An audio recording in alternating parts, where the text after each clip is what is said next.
नमस्कार, उजागर हिंदी न्यूज में आप सभी का हार्दिक स्वागत है। अभी अभी कांग्रेस की सुप्रिया श्रीनेत ने पेटीएम के साथ मोदी की कनेक्शन का खुलासा किया है। सुप्रिया श्रीनेत ने मीडिया कर्मियों के सामने मोदी की कई तस्वीरों को लेकर पेटीएम और पीएम मोदी के साथ कनेक्शन का बड़ा खुलासा किया है। कई तस्वीरों के साथ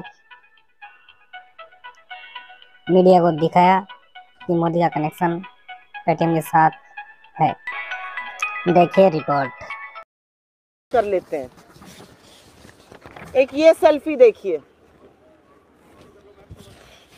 उसके बाद एक ये दूसरी सेल्फी देखिए,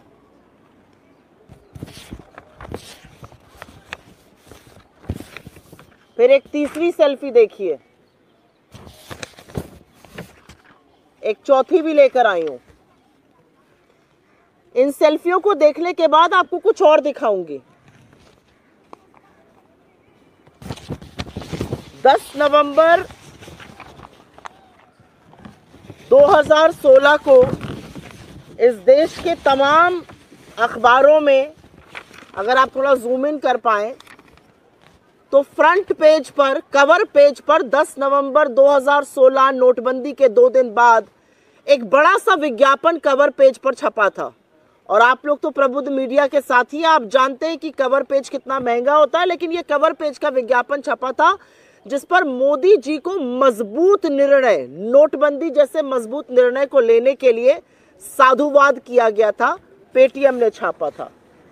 ये वही पेटीएम है जो नरेंद्र मोदी जी के ऊपर एक पिक्चर बनी है, थोड़ी घटिया सी पिक्चर थी, कोई बात नहीं। उस पर 15% का कैशबैक देता है, 200 रुपए कैशबैक, जिसका जिक्र प्रधानमंत्री उत्तराखंड की अपनी रैली में करते हैं। तो ये सारी सेल्फी में जो व्यक्ति आपको दिख रहा है, तमाम वीडियो है उछल कूद करते हुए, डांस करते हुए, खुश होते हुए। ये वीडियो विजय शेखर शर्मा के हैं, जो पेटीएम के सीईओ हैं, जो पेटीएम के संस्थापक हैं, फाउंडर हैं। और इस तरह का साधुवाद देना, इस तरह की खुशी व्यक्त करना स्वाभाविक है, क्योंकि मोदी जी ने छप्पर फाड़ के उनको खुशियां देने का काम किया है। आप ये सोचिए कि जिस नोटबंदी ने अर्थव्यवस्था को अधिया दिया, जिस नोटबंदी ने हजारों लाखों एमएसएमईज बंद कर दिए, लोगों को बेरोजगार कर दिया, उस नोटबंदी को साल दर साल अपने लिए सबसे शुभ दिन मानने का काम करने वाले व्यक्ति विजय शेखर शर्मा है। उन्होंने अपनी कंपनी का आईपीओ भी 8 नवंबर को ही किया था, 2021 को। खैर, परेशान करने वाली बात यह है कि इस व्यक्ति और इसकी कंपनी के खिलाफ मनी लॉन्ड्रिंग जैसे गंभीर आक्षेप लगे हैं और गंभीर आरोप लगे हैं। और ये विपक्ष ने नहीं लगाए हैं, ये इस देश के भारतीय रिजर्व बैंक ने लगाए हैं। और उन अनियमितताओं के चलते उनके पेटीएम पेमेंट बैंक को प्रतिबंधित कर दिया गया है, पूरी तरह से बंद कर दिया गया है। ना वो टॉपअप कर सकते हैं, ना वो कुछ क्रय कर सकते हैं, ना वो जमा कर सकते हैं पैसा। 29 फरवरी से पेटीएम पेमेंट बैंक पूरी तरह बंद हो जाएगा। आपकी जानकारी के लिए सारी कार्रवाई आरबीआई ने अपने अधिनियम 35A के तहत की है। तो ये वो व्यक्ति है जो प्रधानमंत्री के बेहद करीबी हैं।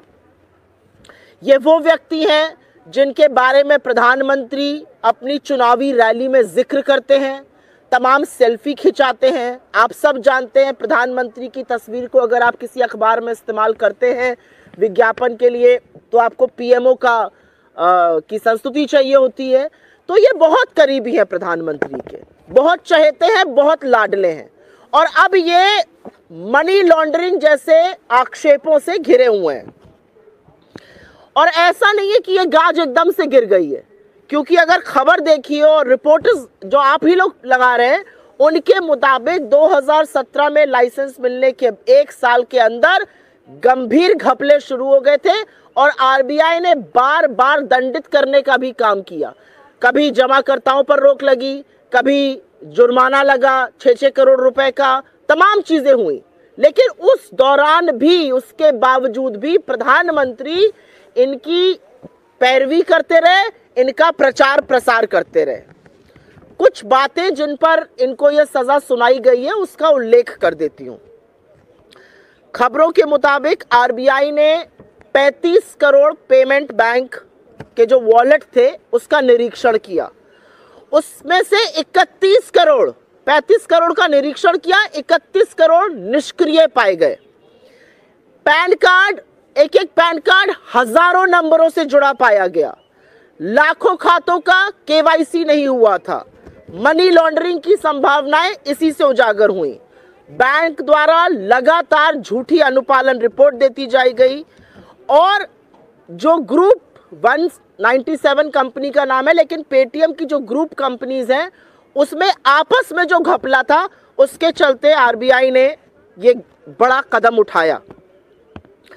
यहां पर दो चीजों की बात करनी जरूरी है, क्योंकि पेटीएम पर पहले भी अपने डेटा को भारतीय जनता पार्टी के साथ साझा करने का गंभीर आरोप लग चुका है।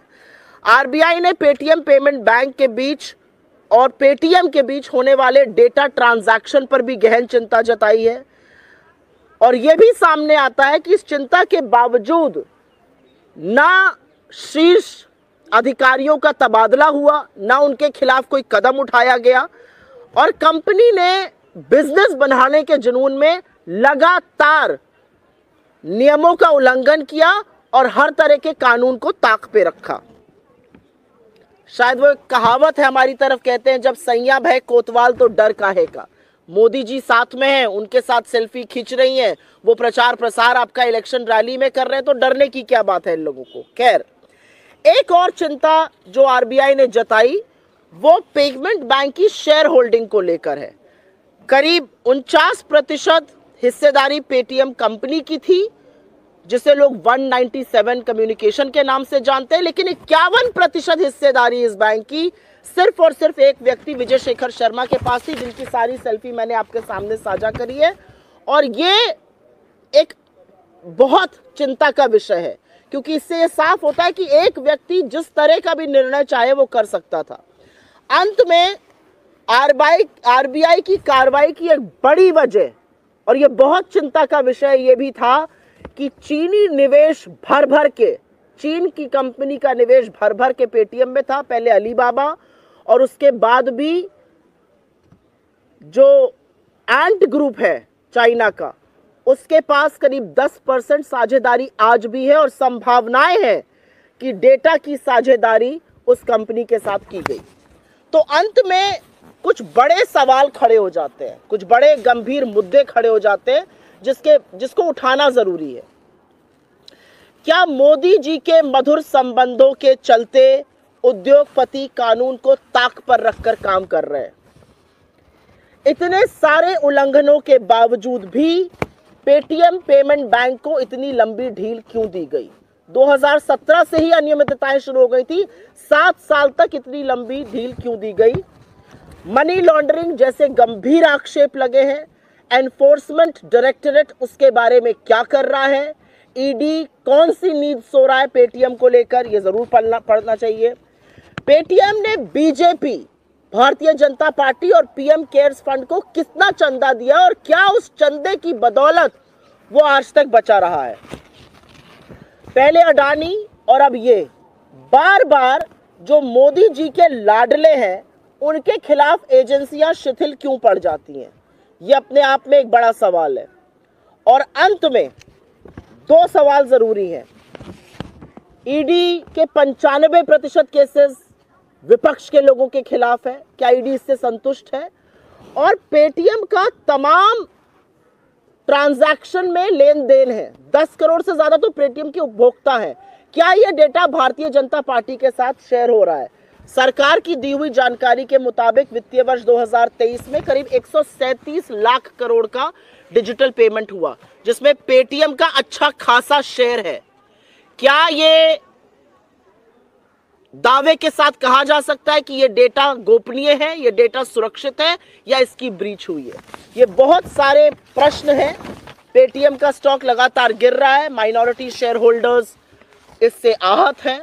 पर सबसे बड़ा सवाल यह है कि जिस कंपनी पर मनी लॉन्ड्रिंग जैसे गहन आरोप इस देश के banking regulator reserve bank of India ने लगाए हैं, वो किस तरह से खुला घूम रहा था और प्रधानमंत्री उसका प्रचार प्रसार और पैरवी क्यों कर रहे थे, आज ये सवाल उठना भी जरूरी है और इसका जवाब भी आना जरूरी है। I will very briefly make a statement in English on this. I have already shared multiple pictures here of selfies, of newspaper ads, of cash return as far as the Modi movie is concerned. If you remember, in Uttarakhand, the Prime Minister spoke about 15% cashback up to 200 rupees on a movie that was made on him if you bought the tickets through Paytm. There are multiple selfies that have been clicked. There is an entire newspaper ad here which was put out on the 10th of November, 2 days after demonetization was announced. In all leading dailies, Paytm thanked Mr. Modi for bold decisions. So here is Vijay Shekhar Sharma, who is a huge beneficiary of demonetization, known to be extremely close to the Prime Minister, and whose Paytm Payment Bank has now been banned by the Reserve Bank of India. But the trouble did not happen all of a sudden. The trouble had been going on for a while, and the reality is that the Paytm Payment Bank was found to be flouting rules from the time it was conceptualized, from the time it got a banking license. There are various things that the RBI found out. 35 crore payment Paytm banks and wallets were probed. 31 crore of them were found to be not operational. KYC was not done. Questions of money laundering have arisen. PAN cards were attached to thousands of accounts at the same time. There was no compliance report, and if compliance report, misleading compliance report was submitted by the Paytm payment banks.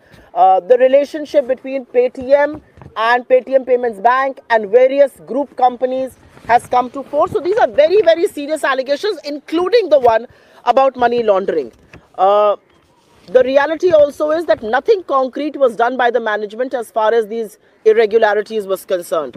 The reality also is that RBI has raised questions about the shareholding of Paytm Payment Bank. 51% of that shareholding rests with one individual. It raises questions on decision making. And last but not the least, the Chinese investment and the possibilities of data having shared with Chinese companies as far as Paytm is concerned has raised a huge cause of concern. But the questions that arise out of this are multiple, and these questions deserve answers. Is the country and our people roughshodding? Are people close to Mr. Modi roughshodding over law and order, over regulations of the RBI because of their seeming closeness and their closeness with the ruling regime, especially Mr. Modi? Why was Paytm Bank given such a long rope? The reality is it came to fore that there were all kinds of non-compliance from 2017 onwards. Money laundering is a very serious probe and a very serious allegation that has been leveled against Paytm. What is ED doing about it? How much money has Paytm given to BJP and to PM CARES Fund? Have they been let loose because of the donations that they have made, apart from their closeness to Mr. Modi? And last but not the least, why is it that everybody associated with Mr. Modi sees no probe, whether it is Mr. Adani or whether it's Vijay Shekhar Sharma or Paytm? And lastly, Paytm has a substantial share of digital payments. Can one put their hand on their heart and say that data has not been breached, data has not been leaked to the government, to the BJP and to the Chinese partners? These are some very substantial questions, and I think one deserves to know what the government of India is doing about it. One question I would like to ask is, if ED has found the time from probing 95% opposition leaders, maybe it needs to begin talking about Paytm and the money laundering charge.